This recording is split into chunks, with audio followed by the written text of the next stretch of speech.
but there's no way I'm going to make 300 at this stage. Yeah. But I spot, I think I'm down to about 1,500 feet above sea, and I spot this big flock of seagulls take off, and they're all swirling round.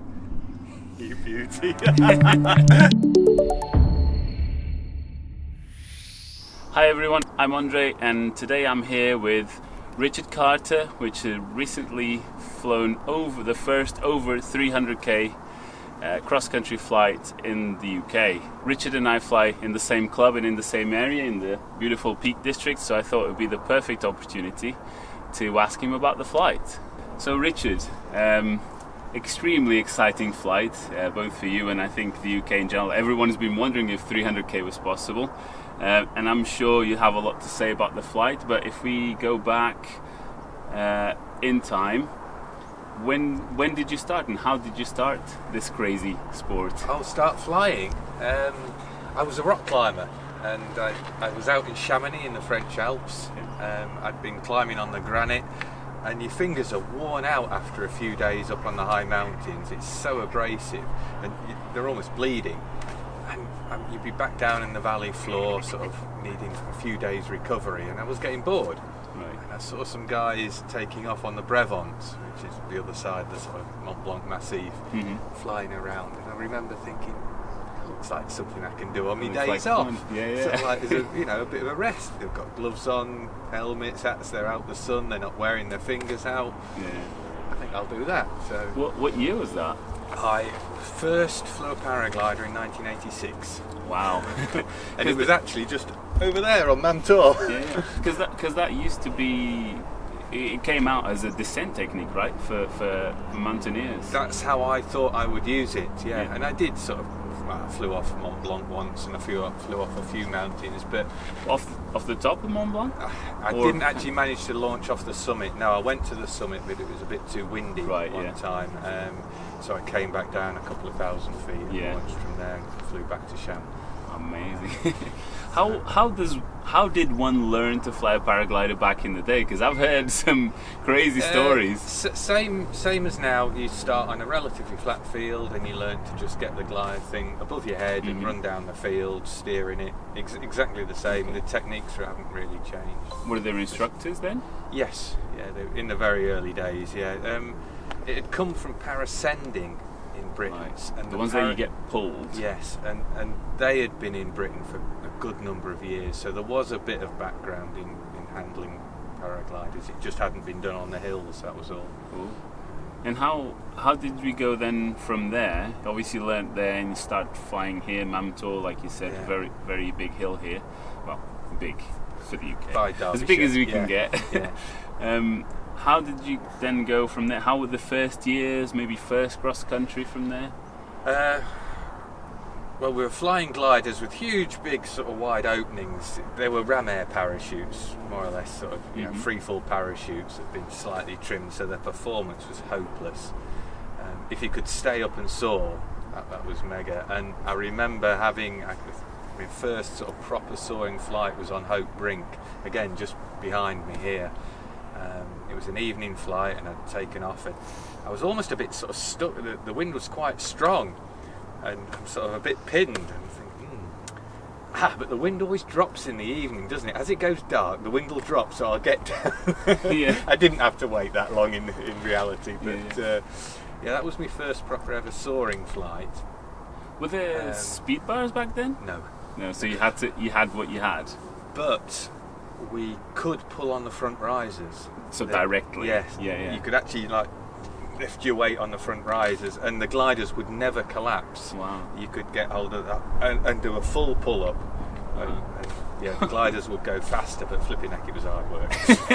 You have to basically hanging onto a pull-up for 10, 20, 30 seconds. Yeah. And the harnesses were not much different to just a full-body climbing harness, like a scaffolder might wear nowadays. Yeah. There was no pods and seats.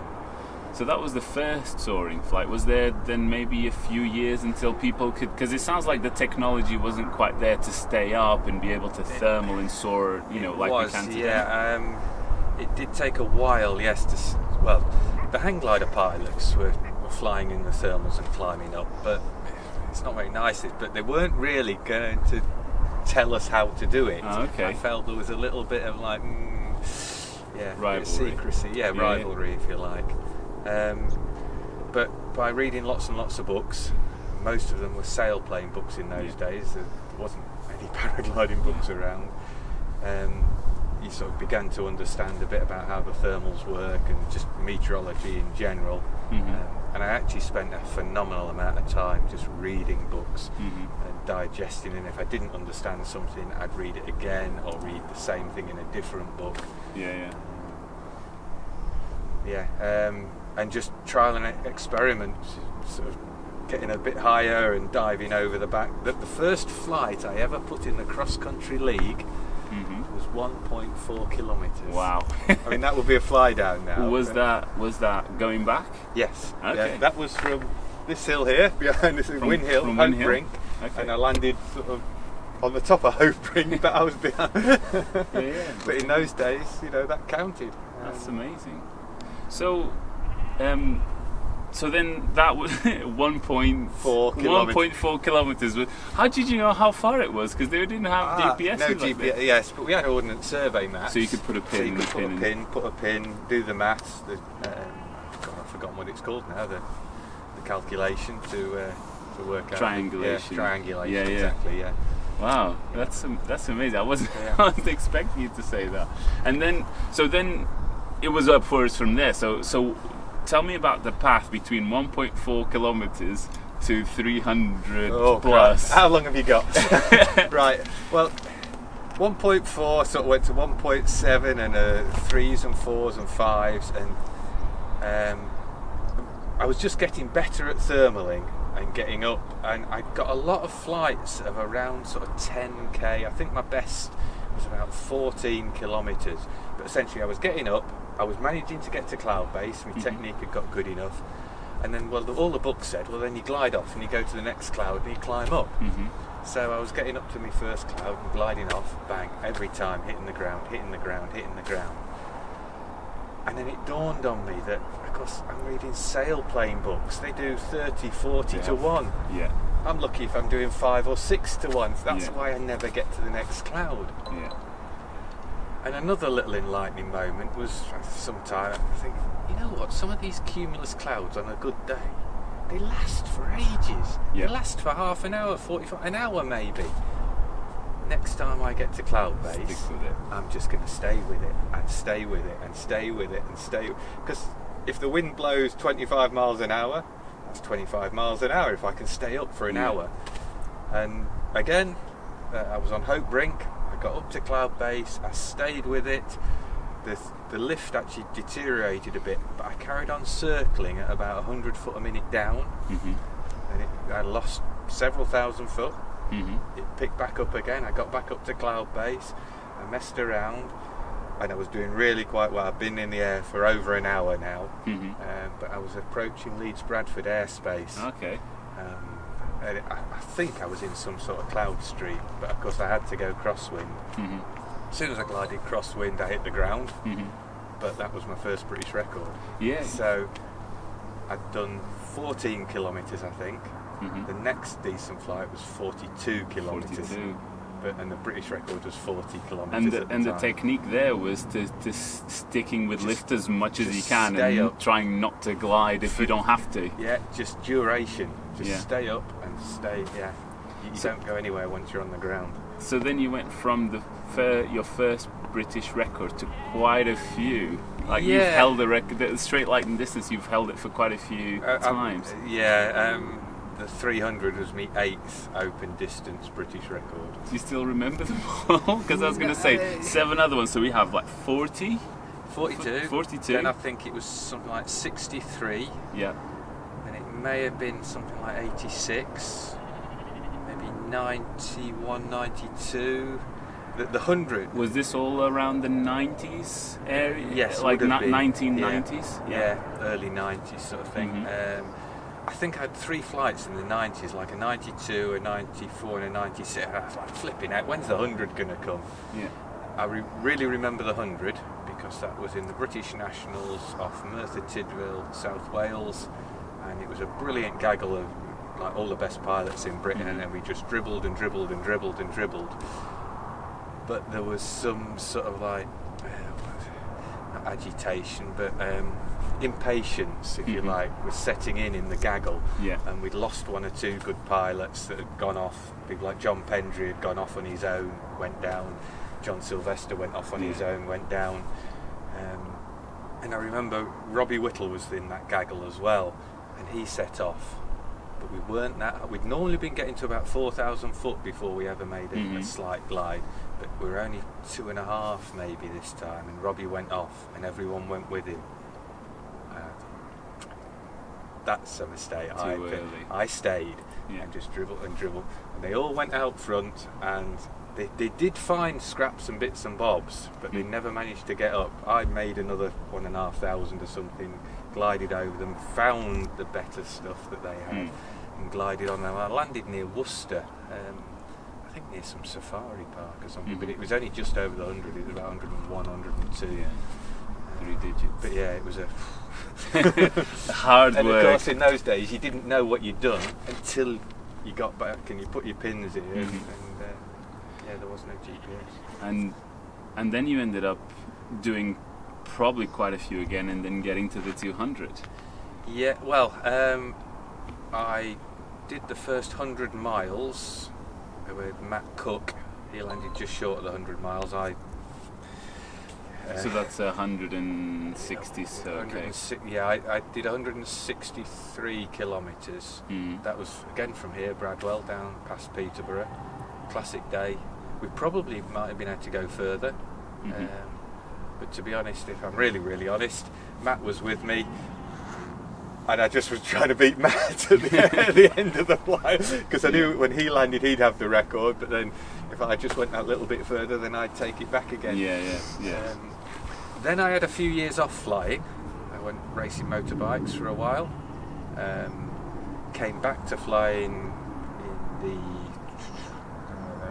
about 2010, 2009, 2010. Came back to flying, and it was a revelation. Mobile phones, GPSs, navigation was so easy.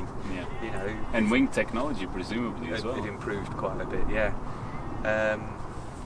And I made a little experimental flight, I remember seeing on RASP that it predicted that some mornings, 10 o'clock in the morning, there could be thermals that were good enough to sort of get away in. But tradition had always said, you never leave the hill before 12. Yeah. So anyway, I tried it, and I got away at 10 o'clock, and I was finding some brilliant thermals. I went down about 12:30, I made a mistake, but I proved that an early getaway sort of worked. It was possible, yeah. And then a few weeks later, that same year, we had this great forecast, potentially at 10 o'clock in the morning, we could be getting away. Ended up on Bradwell Edge. I'd had 2 breakfasts, I was well prepared. We got away at 10 o'clock, 10:15, I think. 10:17, I think. The track log started, and the wind picked up that day as well, which helped no end. And I got the 200. The record, I think, had been about 191 or something. I think John Sylvester might have had it. Yeah, that particular day I did 252, I think, down to the Essex coast. And that was one of the best days flying I have probably ever known in my life in Britain. The clouds were just like you want them. You'd set off, I'd go under the cloud, I'd do a huge big search, find the strongest chord, and I was only going to sort of bother climbing in stuff that was 500 foot a minute or best. Up I'd go. As soon as that dropped off, I was off again. Next cloud. It was textbook. And that kind of pretty much if you're going down to the Essex coast, pretty much maximizes all the potential for this place that we're flying, for the Peak District. For Derbyshire in a northwesterly, there's about 10k left to the coast, and the sea breeze came in, and that stuffed me really. So. And then that kind of brings us to the present day, where the record was 280 something? 281. By the Southern boys. Yeah, Alex Colton. So wanting to beat that and seeing a good day in the forecast, you probably had to go somewhere else, because if you took off from here, you just end up in the sea. Exactly. It's been on my mind a long time. I've even got the 200, then the next big one's the 300, and it is possible in Britain, but there's not very many places where you can draw a 300 kilometre straight line from. So I'd spent quite a lot of time, especially because of airspace, right? Yeah, on Google, XC Planner, looking for sites. Last year I actually was down in South Wales on an unflyable day. I just took a drive over to the Elan Valley just to go and have a look, see what it was like, a bit of groundwork, a bit of preparation, because I knew that Elan had the potential for a 300 kilometre flight. This year, I saw a forecast that was all right. It wasn't brilliant. There was a lot of sort of 2, 3-star, 4-star, 5-star en route. It wasn't like 5-star the whole way. And the wind strength was a bit too light, really, for a That's surprising, because I would have thought, I didn't look at it in detail, but I would think that you'd need a lot of pace, and it's easier to get pace from wind, isn't it? Exactly, yeah. But my flight took 8 hours 36 minutes. It was a duration event, really, rather than a quick flight. And my average ground speed was only 35 kilometres an hour.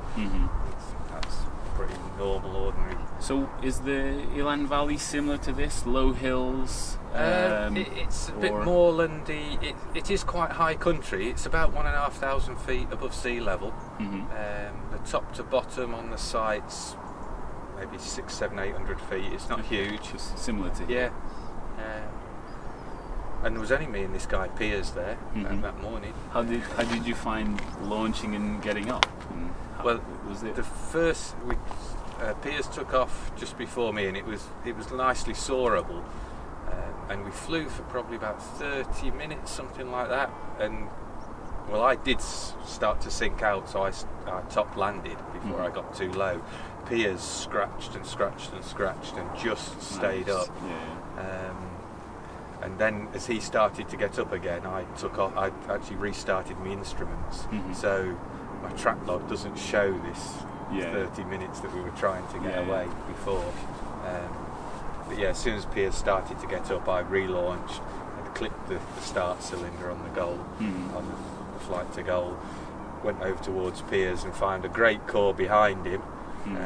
Unfortunately, his radio was off. I'm calling him, Pierre, he's behind. I'm here. I'm climbing away at 600-700 foot a minute in this brilliantly strong core, and I'm leaving him behind.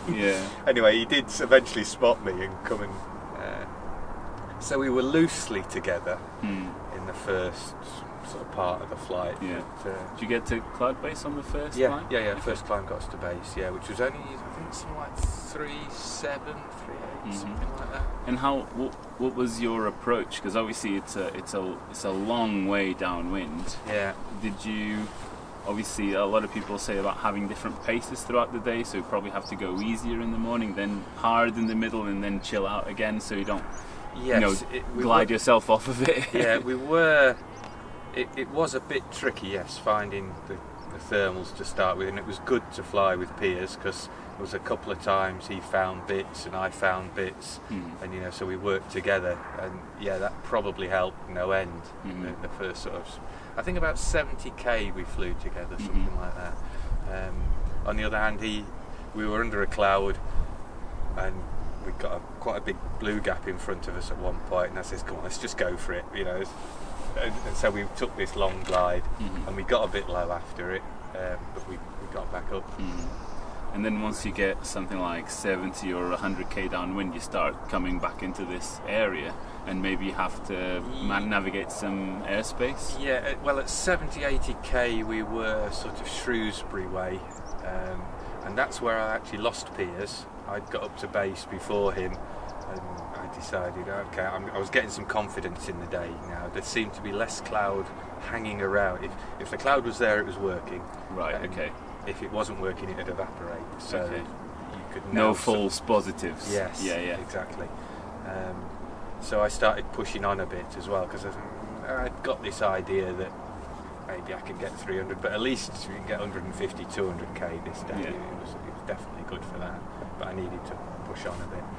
So Stafford, I moved sort of the track a little bit east, near Shrewsbury, because there's a couple of ATZs in that area. And again by Stoke-on-Trent, yes, I start to come under the flight level 5.5. Yeah.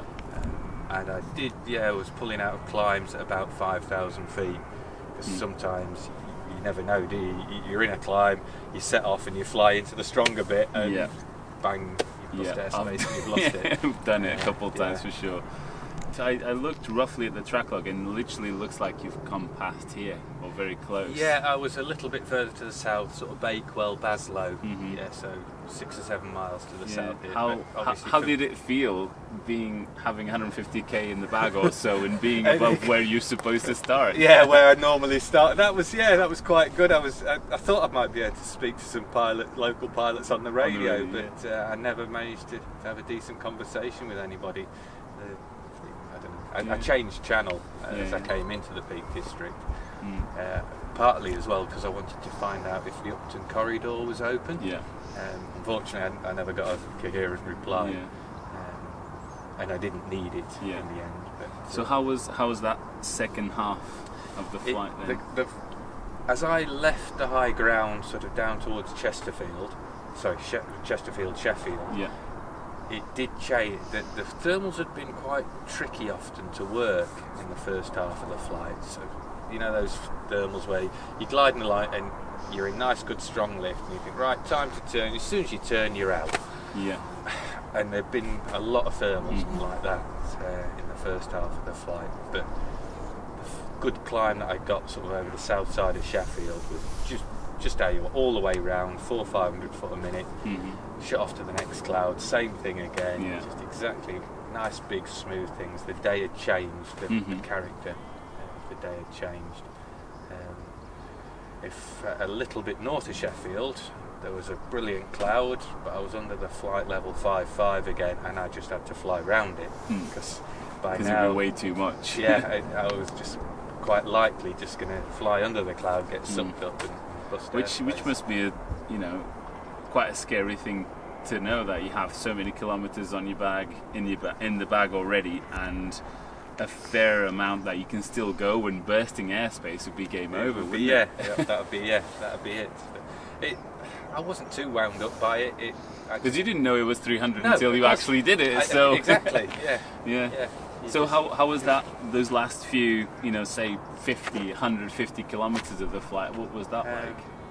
But going back to where I was under the 5.5, I dodged round this cloud, and if you look at my track log, you can actually see I head south. I fly south or west for a little bit, and then take a sort of more northerly track. Of course, the cloud's blown away a bit, so I'm just deliberately not flying under the cloud. And take quite a long glide under the flight level 4.5 bit. I think I'll work a few little scraps and bits and bobs, but nothing particular. I'm just gliding. I sort of want out from under the 4.5. Yeah. With Cloudbase near on 7,000 feet now, sort of, I'm hardly halfway to before you have to leave. Yeah. But right on cue, as I just get out from the 4.5 near the M62, I find a really good a good climb from Pontefract, and that takes me to just over 7,000 feet. Which is the highest I've been all day. And then it's very much, if you look at my track log, you can see it's 7,000 foot, long glide, another good climb, long glide, another good climb. Airspace there is a lot more open country, isn't it? Yeah, there's just a couple of ATZs. We can see them coming from far away. But the height is unrestricted. So how did you manage to get then the staying up really late, which is the trick to extending that flight? How was that? And obviously sea breeze as well to contend with. A little bit of concentration, and I'd been eating in the air. I think I'd eaten about 3 or 4 chocolate bars near somewhere Peak District, Sheffield sort of way, because I'd realised I was starving hungry. And I drink a little bit as well to help with the concentration. Where was I? About north of Malton. I'd had a very good climb. Glided under the cloud as best I could. It was obviously getting late. I'm looking at the shadows getting a bit long. Thinking this glide was looking like I'm going to get the British record. I can break the 281, but there's no way I'm going to make 300 at this stage. Yeah. But I spot, I think I'm down to about 1,500 feet above sea, and I spot this big flock of seagulls take off, and they're all swirling round. You beauty. So obviously you position yourself where you think it is, and there it was, and there was 1 or 2 seagulls at my altitude, and up we go to I think 5.2ish, something like that. And that's with a good glide, you know. This is yeah. Took everything in. Come on, you beauty, follow that little arrow. Yeah. And it was just a long, steady glide. There was no sea breeze. It was just a long, steady glide into goal until my vario went beep to say I'd made goal at 301. It's amazing. And then it was like, oh bloody hell, what do I do now? And I didn't know. Yeah, because as we were walking up, you were saying that the glory feeling didn't last very long. You were thinking, what can I do now? So what can you do now? And looking at realistically, what is the physical limit in the UK? Do you reckon? It's as big as the country, isn't it? One day, paragliding, I think, is like sailplane flying probably was 60, 70 years ago, when they were just pushing the limits, and eventually Britain became too small for the sailplanes on a good day, and one day that will happen for us, but we've still got a fair bit to go. I take it 400's not possible. It'll be nice and round, but it's not possible. But no, maybe it will be possible, and it will get done. Do you reckon? Yeah. Is there enough hours in the day? Yeah, we'll just fly faster. Yeah, I suppose, because the wings will get so much better. Yeah, we'll fly faster. You'll get a day where the wind picks up, to really quite sort of strong. I remember Kirsty Cameron doing a big flight over maybe the second 200 in Britain. And I don't know what wind strength she had, but she might have been doing 70, 80, 90 kilometres an hour downwind at times. Yeah. That's the sort of day when we can do 400. Tinto, down to the south of England or something. Well, I hope to be here to see it. You never know. 400, wow, imagine that. But Guy Anderson threw me the gauntlet. He said, well, with Brexit, we're going to have to give up kilometres now and measure everything in miles. So the next one is the 200 miles. Yeah, that is true. 325 or 323 kilometres or something. Yeah. So that's the next goal. Yeah. Awesome. So obviously you're into you can clearly see that you're into flying big distances. How do you see your passion for the sport going into other things, personal ambitions that might have to do with paragliding or not? How? Well, I got lucky in that I found a sport I was good at. Quite why I'm good at flying cross country in Britain, I've no idea. I seem to be better in the flatlands than I am in the mountains. I crashed a few times in the big mountains, which puts me off. Personal ambition, just keep pushing myself, see what you can do. Other sports, I had a few years motorbike racing, but that's a very expensive hobby. Yeah. I'll probably stick with the flying for quite a while. Tinker with a few other games. Yeah. Well, it's been an absolute pleasure and such an interesting talk, and if I haven't said it, I'll say it again, super huge congratulations on the flight. Thanks. And I think today's a flyable day, so we won't take any more of your time. All right. Richard, thank you very much. Thank you so much. Cheers. So that's it. Hope you've learned something. Thank you to all these fine people on Patreon for supporting the channel. If you like this sort of content, you can support the channel on Patreon. And don't forget to subscribe if you haven't already, and I'll see you next time. Bye.